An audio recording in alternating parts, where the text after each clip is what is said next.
Hello વિદ્યાર્થી મિત્રો, ફરી એકવાર તમારો આઈસીટી સ્ટડી સેન્ટરમાં સ્વાગત છે.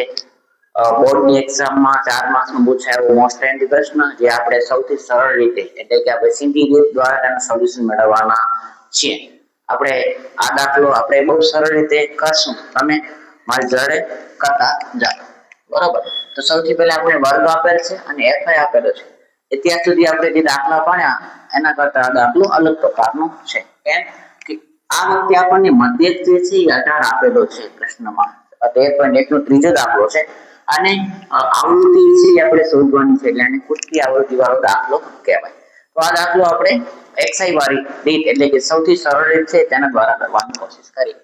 તો સૌપ્રથમ આપણે એક્સઆઈ છે એ કેમ મળે બાળકો, એ આપણે ભણી ગયા છે. એક્સઆઈ એટલે મધ્ય કિંમત, અને મધ્ય કિંમત કેમ મળે તો જે બે વર્ગ આપેલ છે એમનો સરવાળો કરી અડધો વર્ગ અથવા એમની વચ્ચેની કિંમત એમ પણ આપણે કહી શકીએ.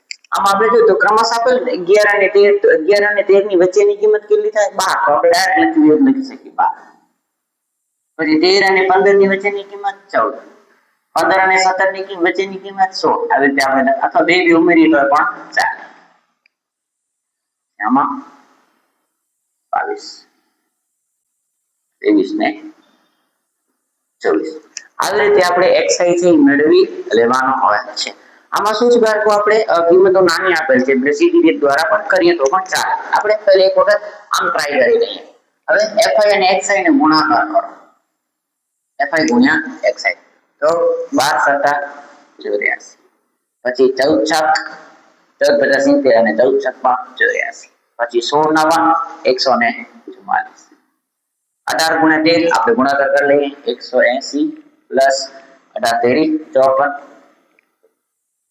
8 ને 5 = 13, 234. 20 ગુણ્યા 1 એટલે 20 છે. 22 * 50 તો 22 * 10 = 220, તો 9 * 105 અને 24 * 4 = 96. આ બધાનો આપણે સરવાળો કરવાનો છે. ખાસ આનો ઉપર બોક્સ કરી નાખીએ. સરવાળામાં આપણે લાસ્ટમાં સિગ્મા fi xi જે છે ને, સિગ્મા fi xi એમાં લાસ્ટમાં આપણે આ રીસેટ છે ઉમેરીશું.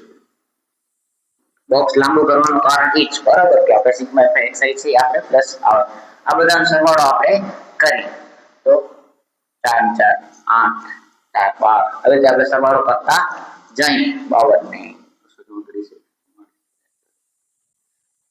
752. બધાનો સરવાળો કરી થશે વિદ્યાર્થી મિત્રો 752. તમે સાવ શાંતિથી કરી લેવો સરવાળો, બરોબર. ઓકે, તો આપણે સિગ્મા fi xi મળી ગયું. સિગ્મા fi બધાનો સરવાળો કરશું તો આપણે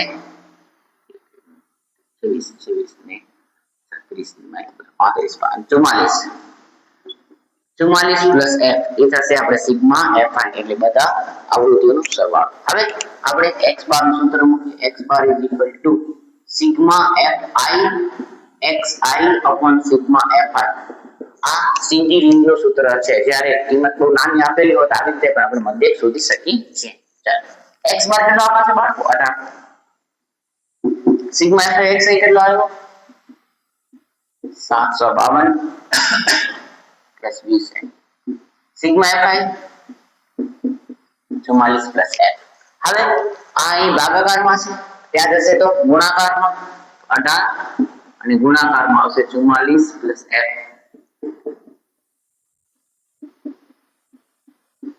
18 આને પણ ગુણશે, આને પણ ગુણશે એટલે 18 * 54 આપણે કરી લઈએ. 18 * f એટલે 18f. 18 * 54 આપણે 18 * 44 આપણે ગુણાકાર કરી લઈએ.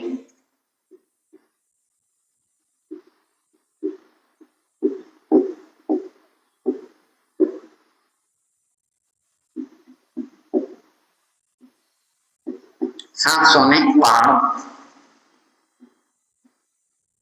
અહીંયા આવશે 752 + 20f. ઓકે, હવે 752 અહીં પ્લસ છે, અહીં આવશે તો માઈનસ. 792 માઈનસ, આમાં આપણે જે સંખ્યા છે એને એક બાજુ લઈ જવાના અને f પર હશે એને બીજી બાજુ લઈ જવાના. સોલ્વ કરવાનો રીત તરીકો છે 20f - 18f. ચાલો, 2 માંથી 2 ગયા તો 0, 9 માંથી 5 ગયા 4, 40 = 2f. 2 અહીંયા ગુણાકારમાં છે, ત્યાં ગયા તો ભાગાકારમાં. f = 20.